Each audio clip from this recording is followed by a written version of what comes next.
How's everybody today? Good. Well, I was a little more encouraged today about the energy and enthusiasm that we had in practice. I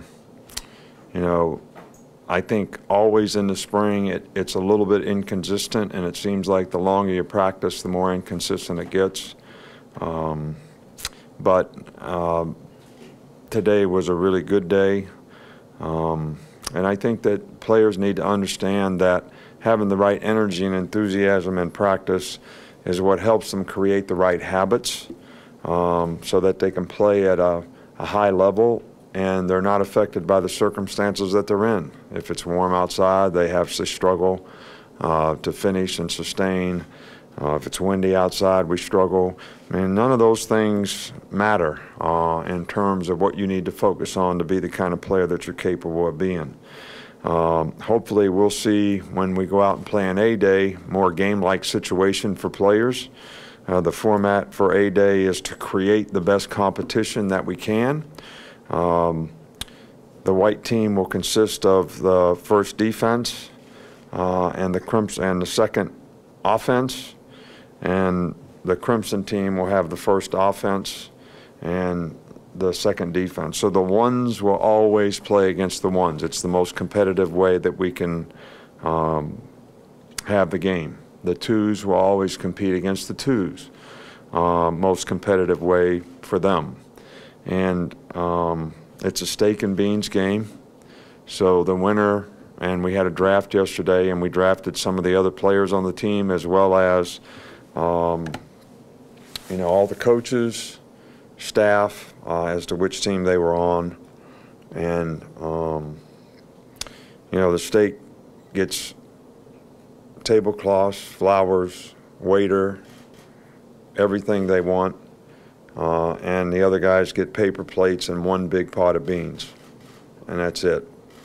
So being the commissioner, I usually can manipulate my way to whichever side of the room I like. And even though pork and beans is a favorite, these have never been my favorite. So we are really looking forward to Saturday. We hope we have a great crowd. I think our fans need to know the support of A-Day has been something that's been a tremendous asset in helping us build the program here. It's a real positive for the recruits. I think it's that they see that kind of support, energy, and enthusiasm. I think it's a real special thing for all players to see that so many people have so much interest in what they are doing that it creates a little bit of a mindset of what I'm doing is really something special. And I think that's really important to the players. I also think that because we set the standard here for how spring games sort of get evaluated because we had so many people, and I've talked so many times about our first A-Day game here, which was now 11 games ago.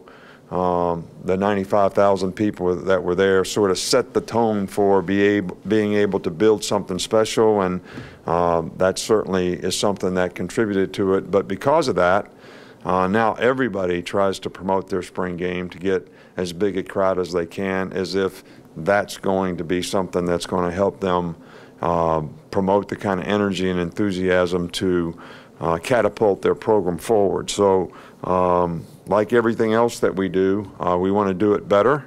We don't want to stay the same. We don't want to be complacent.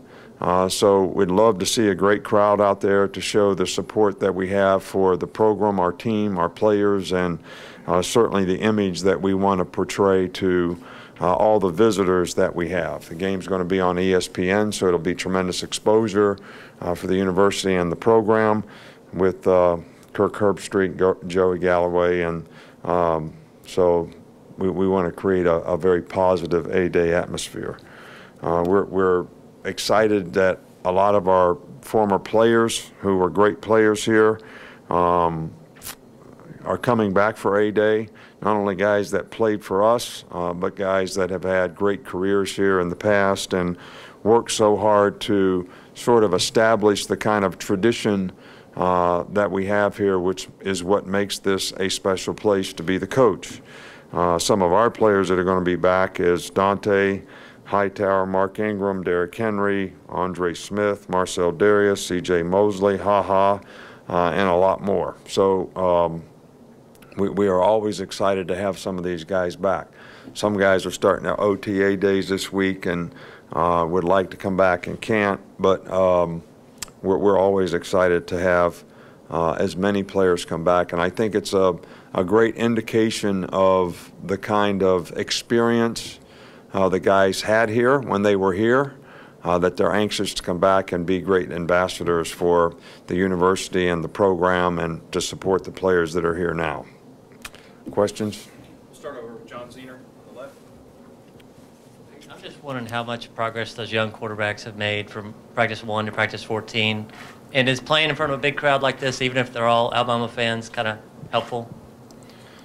Well, I think that first question first, I've been really pleased with the progress that all 3 of our quarterbacks have made.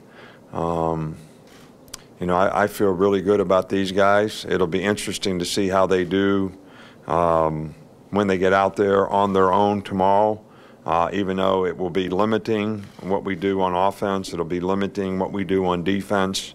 But to see how they lead, how they compete, how they keep their composure, how they respond to adversity if there's any created in the game. But I've been really pleased with, you know, all of our quarterbacks, you know, this spring. And,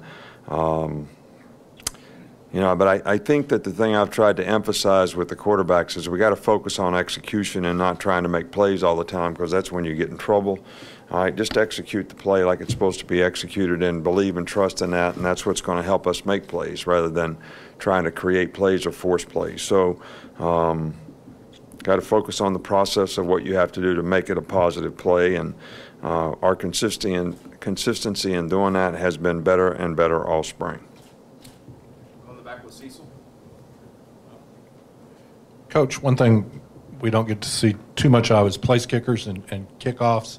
And are you comfortable with J.K. handling that in the season, if he's the best one, or how would you like to see that play out in spring and fall? I really think that, first of all, we recruited somebody. And I think everybody needs to get used to the fact that, you know, we didn't have a punter in the spring. J.K. became the punter and one of the best punters in the country as a freshman.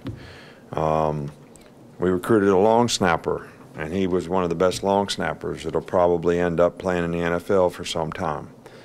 He did it when he was a freshman. We recruited a freshman long snapper now who's out there at mid-year. We have a kicker coming in that we really like, so he's going to be in this competition in the fall.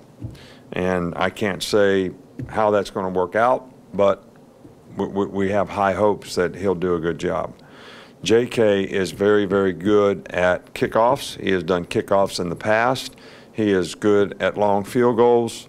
And the competition there is we have a guy that is pretty accurate, that doesn't have a real strong leg, and we have a guy that has a really strong leg that can kick long field goals. So we're going to have more of a situation like we had with Jeremy Shelley in years past, where, you know, he kicked the short ones, somebody kicked the long ones. I'm comfortable with that situation with those two guys.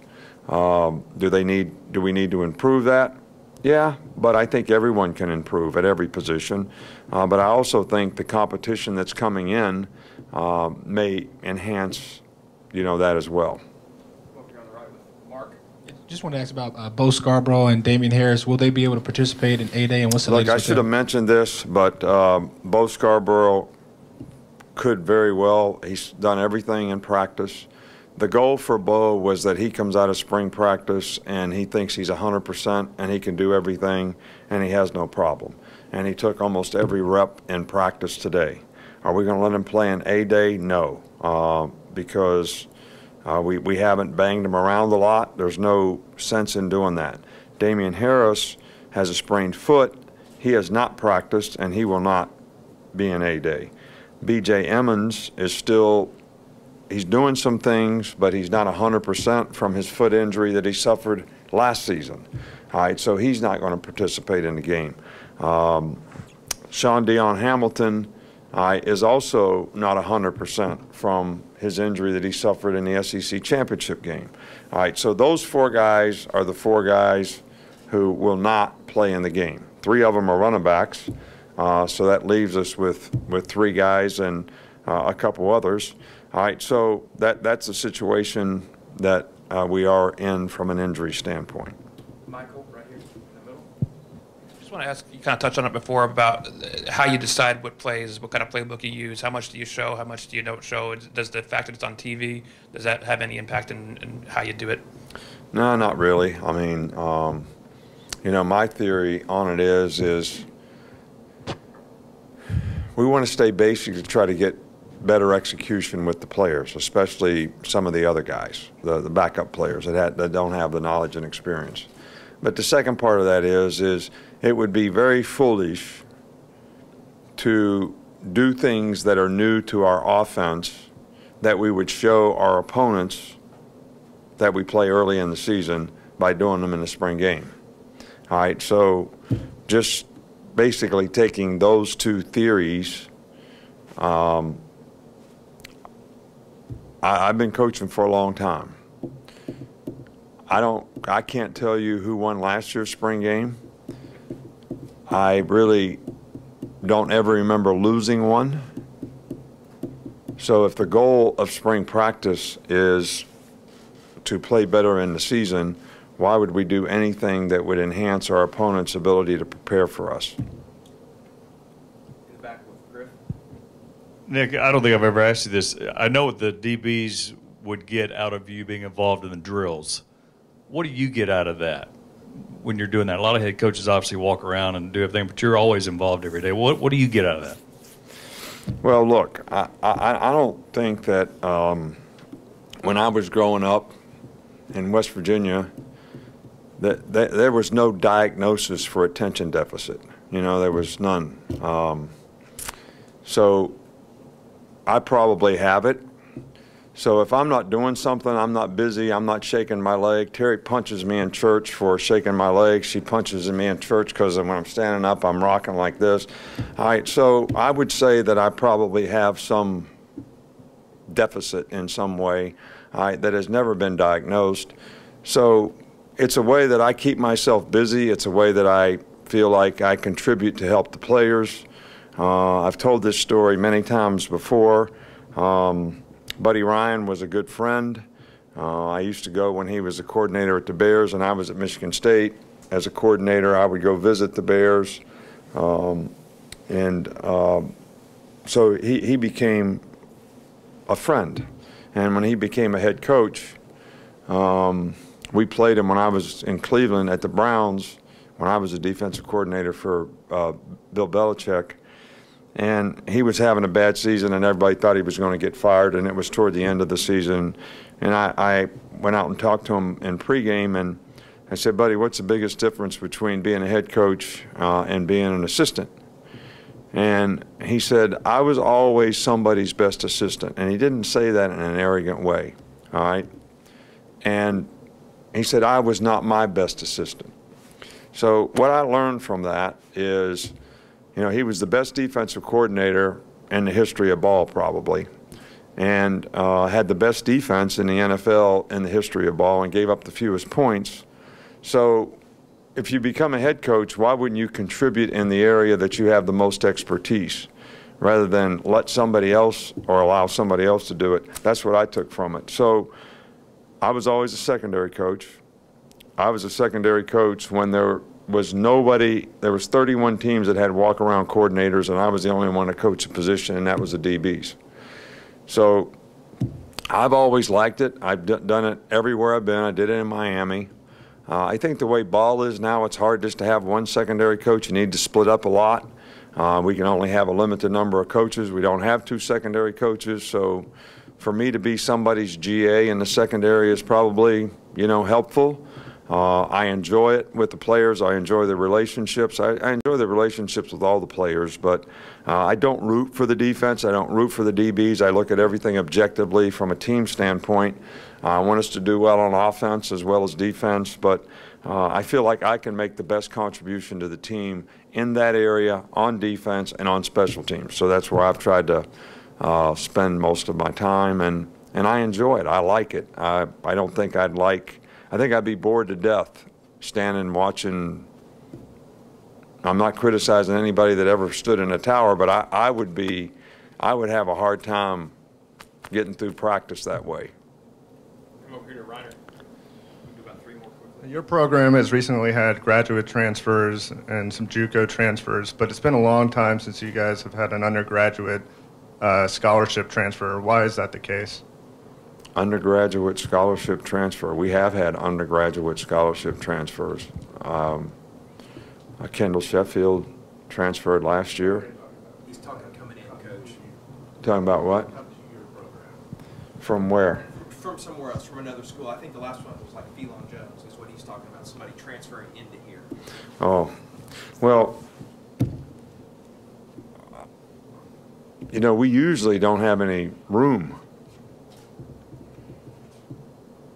You know, if you got 85 guys on scholarship, that's all you can have. Last year was actually the first year for a long time.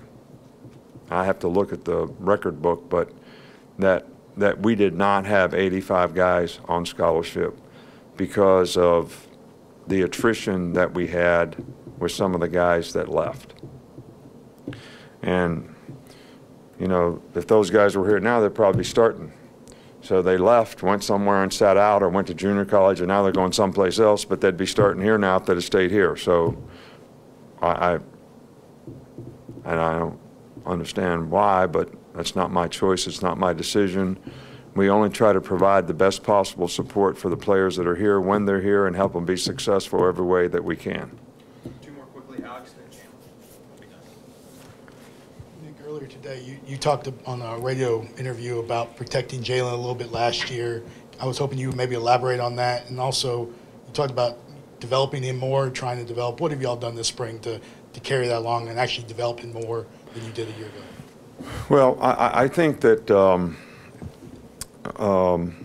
we said that the #1 goal was to help him become a better passer.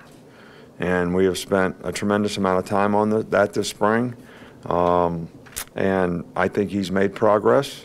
It's just the way we practice. It's a system that we have. It's how he's coached in the system, so he has a better understanding.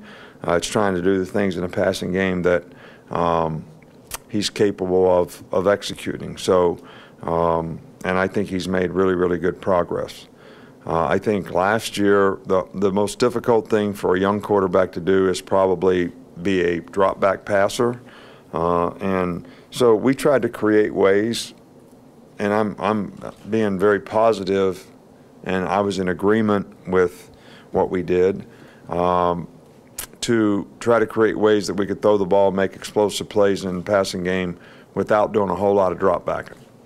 And I think, call it what you will, but it was because he was a freshman and we didn't want to ask him to do a lot of things that he wasn't comfortable doing. So is that a bad thing? We won 14 games that way. If we'd have thrown the ball a little bit better in the last game, maybe it would have been different. But if we'd have played better defense the last 3 times they had the ball, maybe that would have been different too. So there's a lot of things that you could talk about that contributed to it. So would we do it the same way again? You know, there were times when we probably could have tried to develop that a little bit more, and maybe in game situations put him in those situations more so that it might have benefited him down the road. But that's a big assumption that anybody could make, because nobody knows if that would be true or not. Lastly, right here. Nick, has there been any change in Deontay Thompson's status, and will he be able to participate in A-Day? You know, he's still cooperating with law enforcement, and we're just going to leave it that way for now. I mean, he's back here in school, and we want, first of all, excuse me, I still don't have a lot of facts surrounding this circumstance and situation and what went on. And until we find that out, I really have no intentions of taking action until I know what I'm taking action for or about. But he is back. He did cooperate, but we're just going to let him continue to take care of those issues, and we'll address it when we get more information. Thank you, Coach. All right, thank you.